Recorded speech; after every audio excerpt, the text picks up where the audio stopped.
Hello again, everybody, and welcome back to the Accelerator with Michael Conniff. That's me. I'll be your host today on a podcast devoted to entrepreneurs, startup founders, and the family offices and investment firms, VCs, and angels who follow them. Today, we are happy to welcome to the podcast both Michael Magid and Saskia Webber, who are the co-founders of the Union Sports Community.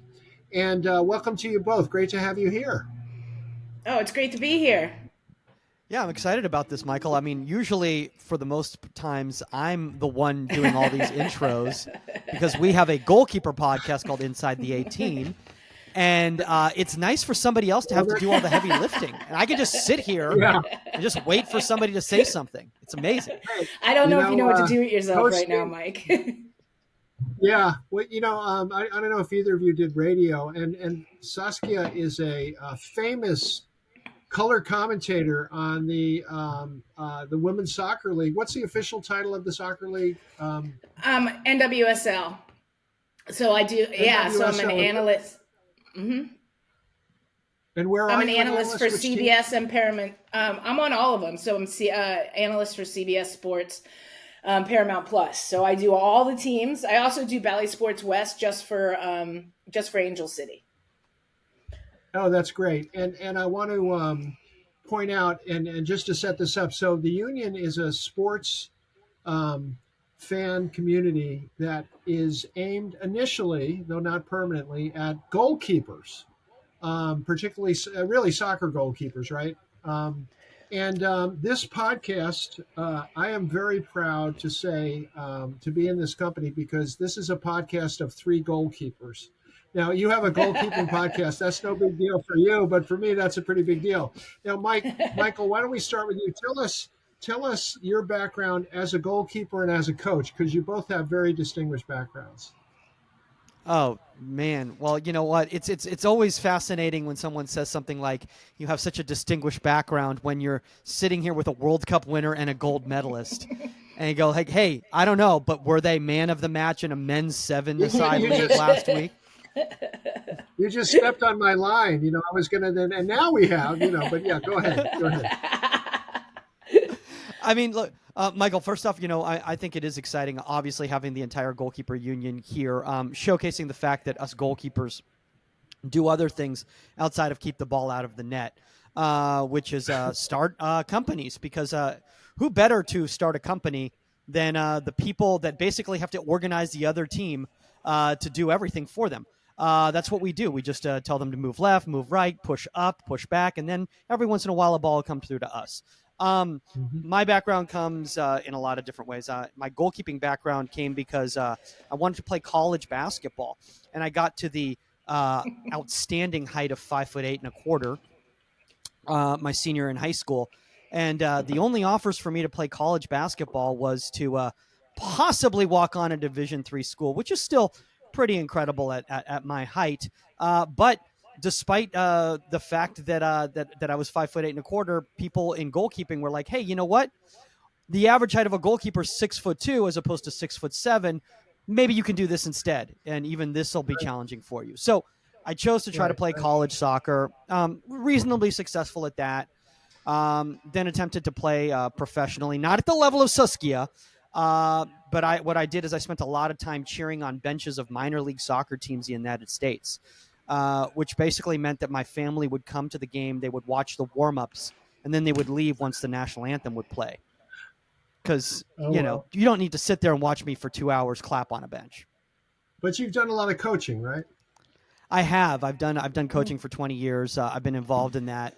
At the Olympic development level, I was regional staff there. I helped out with the U.S. youth national teams. Was involved in the U.S. Development Academy from the very beginning. Helped Claudio Reyna with his inner city program in Newark, New Jersey for a minute. I've been reasonably involved in that. And then I started my own goalkeeping academy here in Southern California in about 2016, 2014. I don't know. The mid 2010s just kind of all blend together. Is that still going? Is that still going? The academy? Yeah, academy's a loose term for it now. I do some sessions. So sure, if I'm the academy, absolutely. and all joking aside, honestly, Michael, we did just hire some people in Orange County. So if you're in the Orange County area and you're looking for some training, just hired a great coach by the name of Mike Bygarten, who was also pursuing a professional career for a minute. And now he's the assistant coach at Chapman University. So some options out there. Now I want you to introduce your partner. Oh, my God. All right. Well, with me right now on the Accelerator podcast, we have 99 World Cup winner, NWSL, CBS, Paramount Plus analyst Saskia Webber, joining us with Michael Conniff. Saskia, how are you doing today? I'm doing great. I'm just sitting back right now. I'm like, no, thanks so much. It's like, so a little bit about my background, although you've kind of all laid it out there, but Rutgers University, All-American, Hall of Famer, played for the United States, for 10 years, played pro in Japan, helped start the WSA, which was the first women's pro league here in the early 2000s.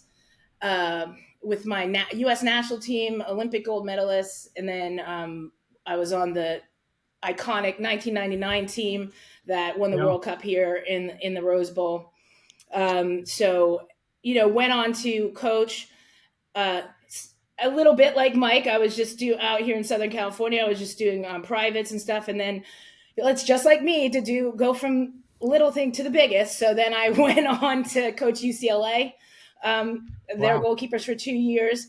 And after that, I got swooped up to do broadcasting for CBS, for Bally Sports West, like I said, and for Paramount Plus, as well as I'm one of the owners of one of the 120, but I'm one of the owners of Angel City FC. Oh, great. So you're an owner, a broadcaster, an Olympian, and a World Cup winner, and you're stuck with Mike, is what you're saying, basically. You're just kind of and Mike's my best friend. Michael, to be fair, Michael, was she the co-creator of a sketch series on Amazon Prime that only lasted 6 episodes in 2018? Not everyone can have that title. I'm a fangirl of Michael. What was that called? What was that called, Michael?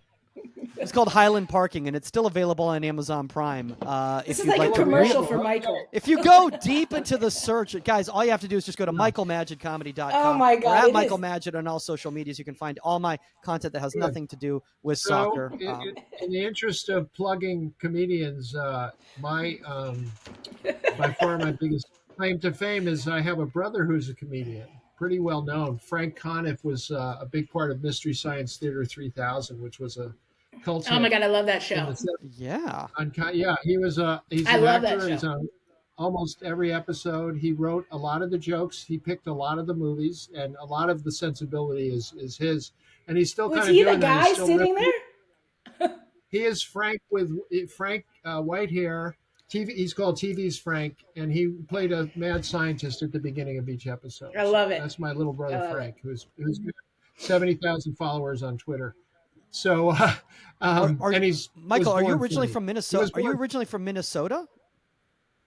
No, but he probably wouldn't mind me telling you that he went to rehab in Minnesota, and then fell into the comics in Minnesota, this comedy scene, and then this show was on a UHF station in Minneapolis, and that's how it got started. It was kind of a really fortuitous chain of events. So anyway, enough about me and him. Let's talk about your company. In a nutshell, Michael, tell us what you do and what you hope to become. So essentially, the union is a place for youth athletes to engage with pro players and pro coaches away from the vitriol of social media in a quality, safe space. As we all know, social media is a little toxic when it comes to youth athletes out there.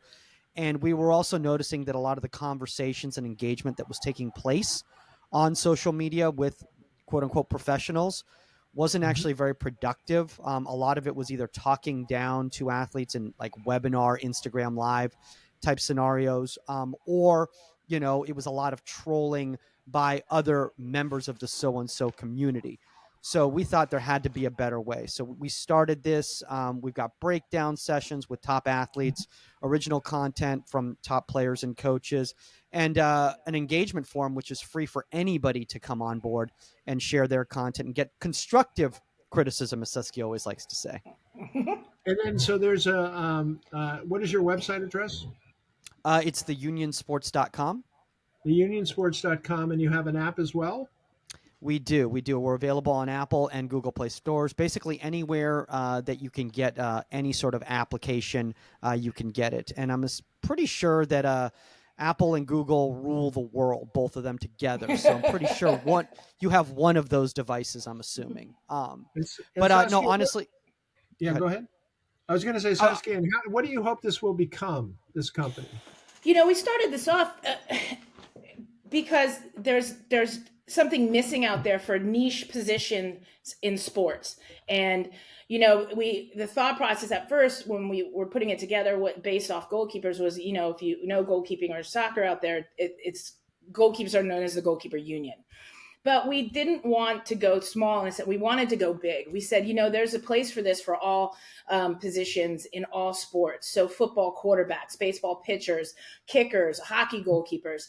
And so, that's the big picture, and that's where we want to go with it. We started with goalkeeping as the beta because obviously that's what we know best. And we wanted to kind of like run the, test the markets, listen to friends and family and our followers that we have now to see how do we make this the best that we can. And I think we've definitely gotten there with the engagement forum, with the coaches, the quality of coaches that we have on the site and the content that they put up, and the fact that that it is a back and forth, and giving that kid in the middle of Idaho somewhere that doesn't have access on a daily basis to a quality coach that can ask the questions of some of the best coaches around the world. Plus, we're in 12 different languages.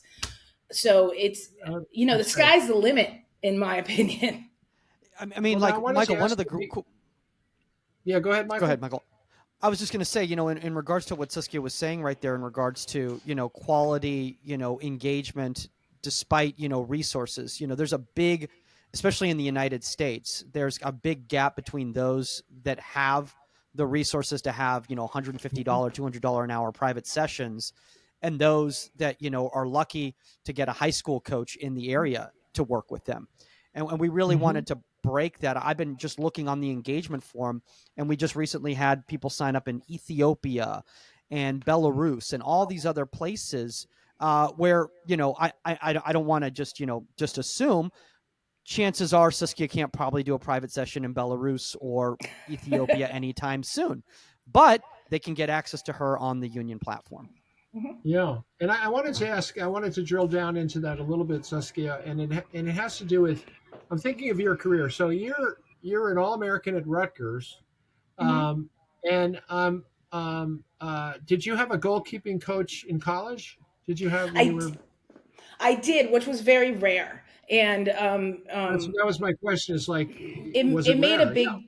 It was rare, and it made a big difference. I mean, it ended up winning the Herman Award as well. Back then, when they actually gave one to go, the Herman is like the Heisman for soccer in college. How tall are you? I have to ask how tall you are.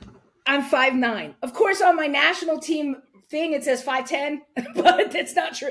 I'm 5'9". Unlike Michael, you're a good size for a goaltender. I was a good height, yeah.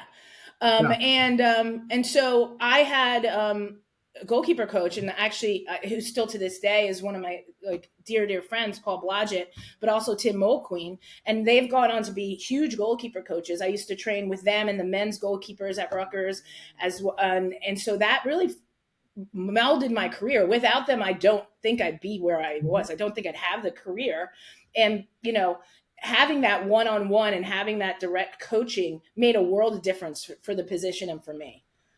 And then Tony DeCicco, who became head coach of, he was the head coach in 99, wasn't he? Do I have that? He was a head coach in 99. Yep. He was my goalkeeper coach. Yeah, he was a goalkeeper coach. Yeah.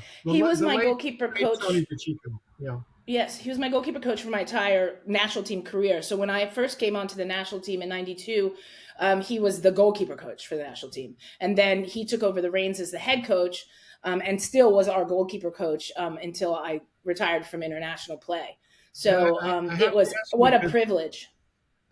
yeah, I have to ask you because I actually knew Tony DeChico. I think I've told you I had a sports company, and we actually spent a day with you.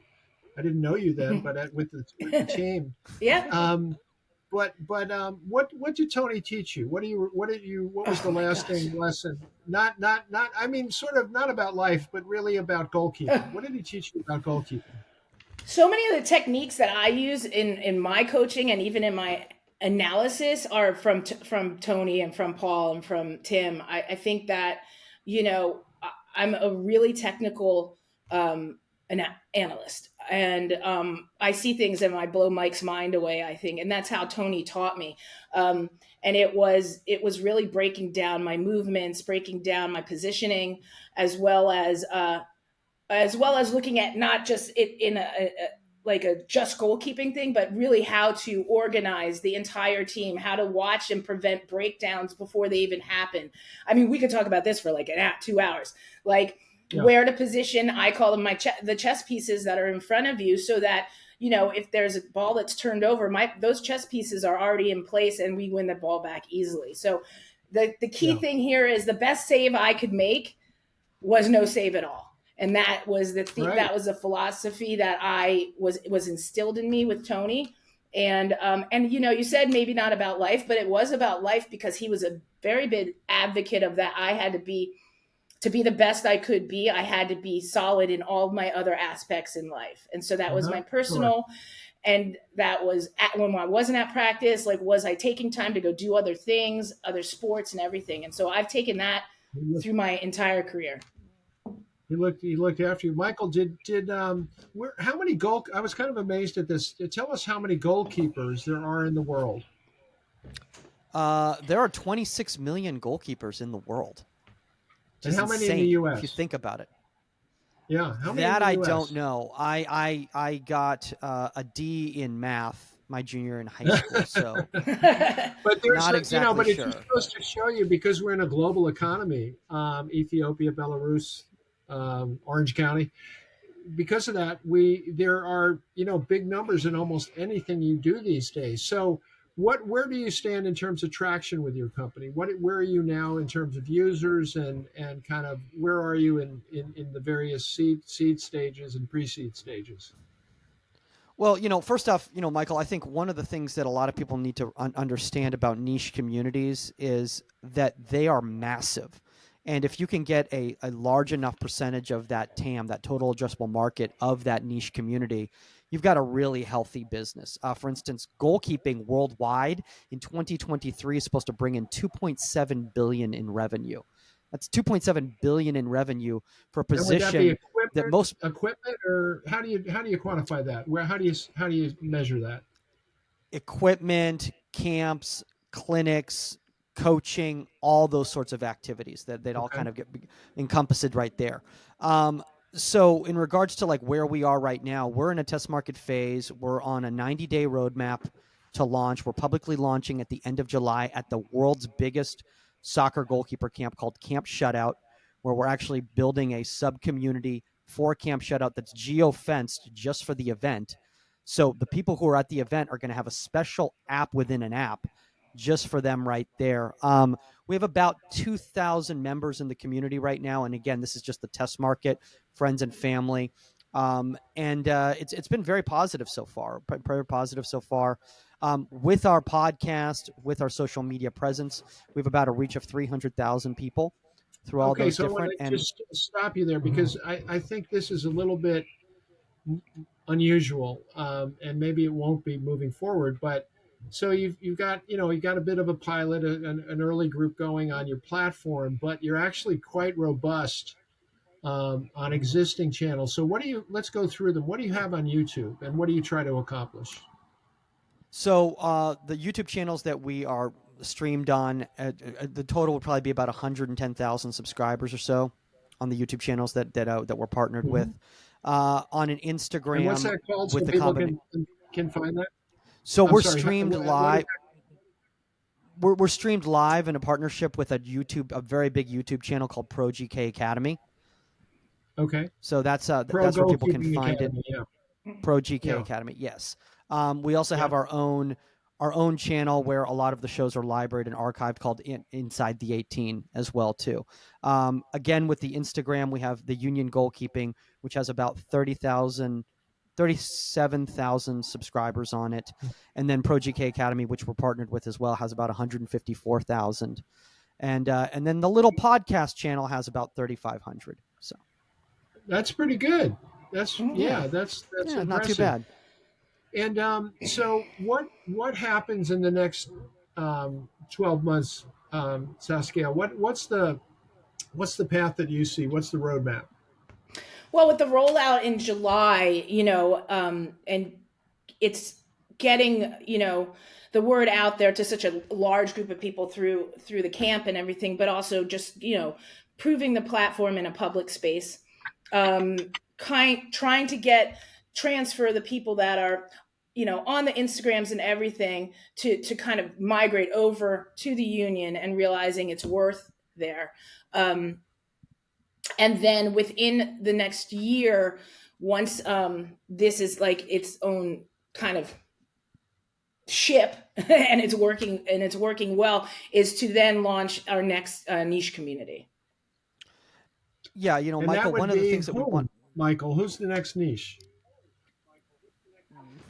Oh boy, I don't know, Michael. The next niche depends on who reaches out to us and says, "Hey, you know what? We're really excited about you guys doing this next niche community." We've got some different ideas, and we're right now developing some relationships with some different people that have either crossover in the world that we're in right now, or outside of the world that are interested. But right now, we really want to make sure that we have that healthy first community. Our goal is 10% of the TAM of our 300,000 subscribers right now on social media migrating over by July of 24. If we can get that, we feel that that's a healthy enough template that then we can scale to that next community. Well, yeah, I would sort of make what's probably a pretty obvious observation that there is, uh, there's a lot to be learned from going small.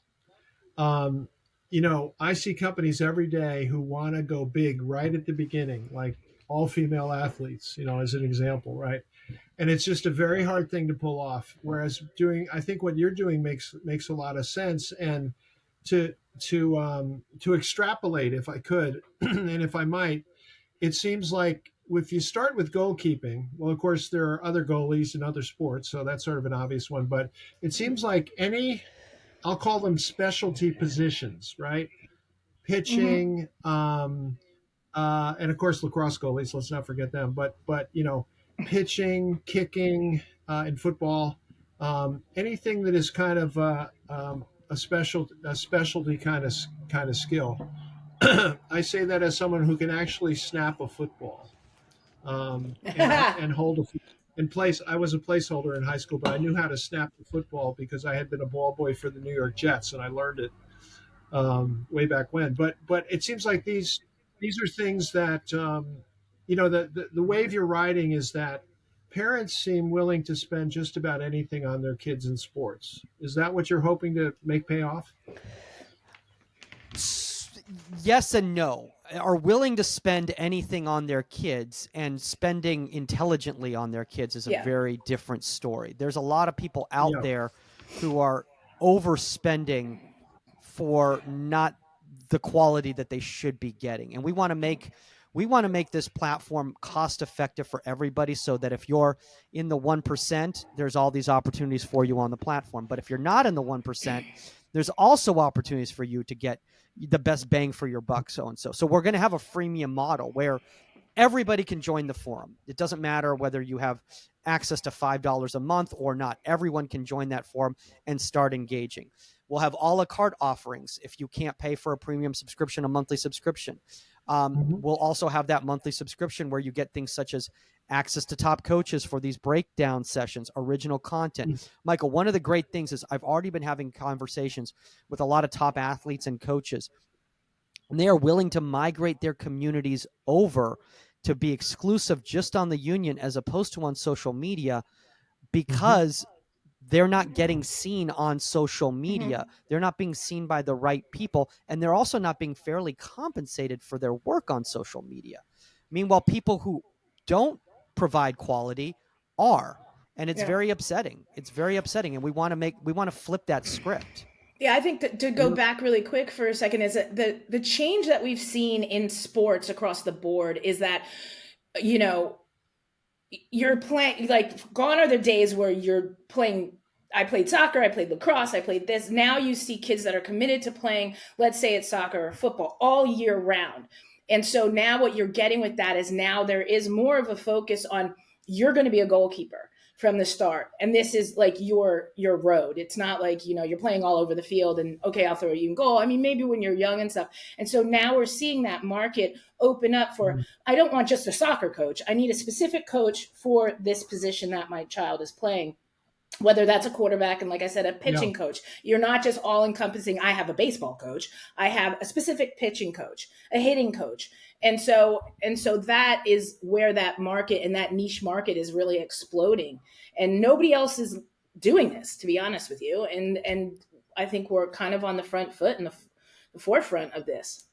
And by the way, Michael, go ahead.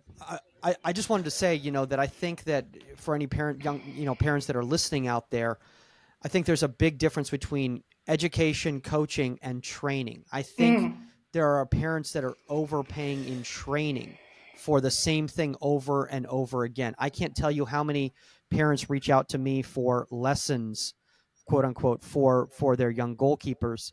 And they're like, yeah, but well, you know, he's got to fit it in between, you know, 3 sessions with the goalkeeper coach at the club, and he's got his team sessions and blah, blah, blah. Right. And I said, so why do you want? He's like, oh, he needs more training. He says, are you sure he needs more training, or he needs different types of coaching? Right. What can I provide of value? Maybe doing an analysis session with me is going to be more beneficial for you, spending your money on that, than him going through cones again if he's already doing that at his club. Yeah. But I'm not, this is kind of a pet peeve of mine, and I'm going to veer off, you know, I'm going to veer off the accelerator a little bit, because it breaks my heart that kids only play one sport. Oh, it me too. Absolutely breaks my heart. When I, you know, I was, you know, I'm a baby boomer. It was a different thing, but you know, we played a different sport every season, and I ended up playing in high school. I ended up playing football, soccer, basketball, lacrosse, and tennis, all in high school, and I lettered in 4 sports. It was a small school. I'm not taking a lot of credit for that, but basically, more to the point, there may be 2 points. One point is that it was fun. It was fun. It was great. You know, you'd be better at one thing than something else.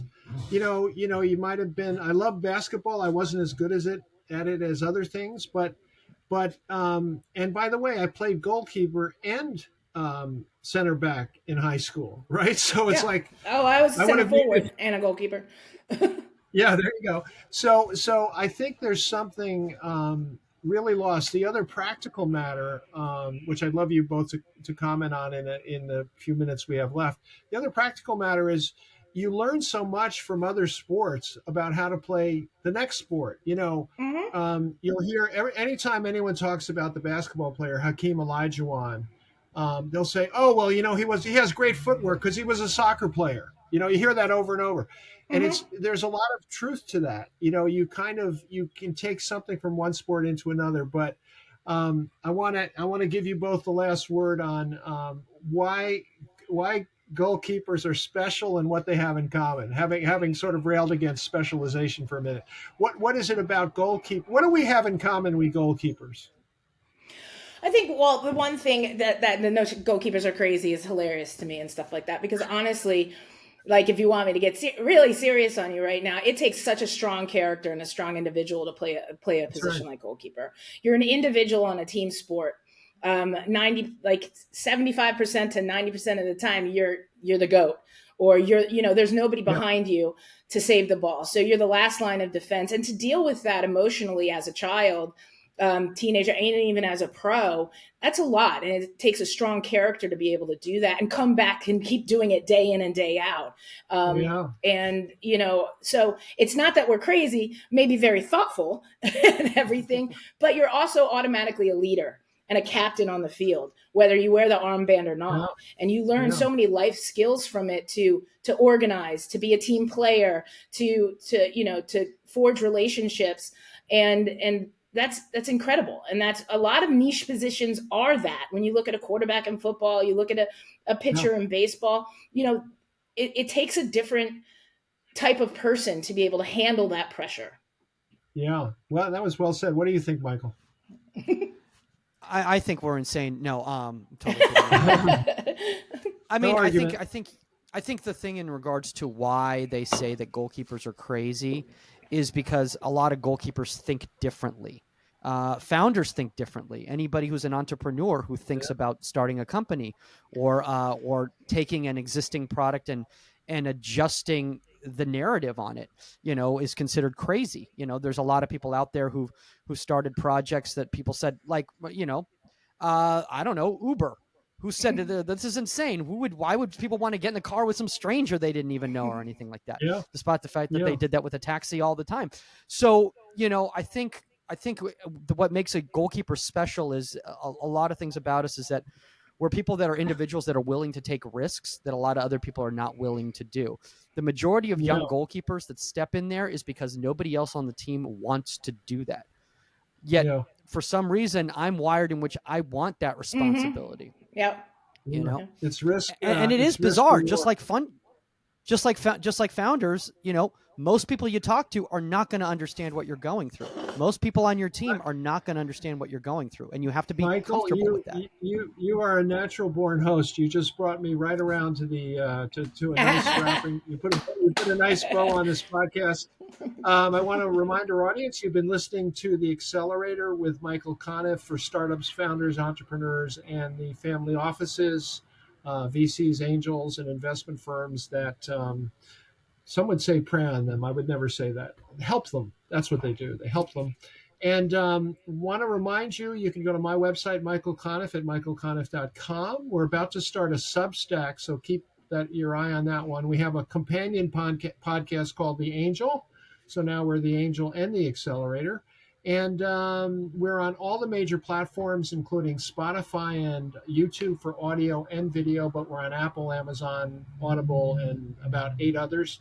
So you can pretty much find us anywhere. I want to thank you so much for listening, and I want to thank our guests, Michael Magid and Saskia Webber, the two founders of the Union Sports Community. Thanks for being with us today. Really appreciate it. Absolutely, Thank you. man. This has been a blast. It's nice to be able to take a back seat for a minute. I think it's definitely the most fun podcast I've done since I started podcasting. So thank you for that. And as I like to tell our audience, keep looking, keep watching for us because we'll be back with another podcast before you know it.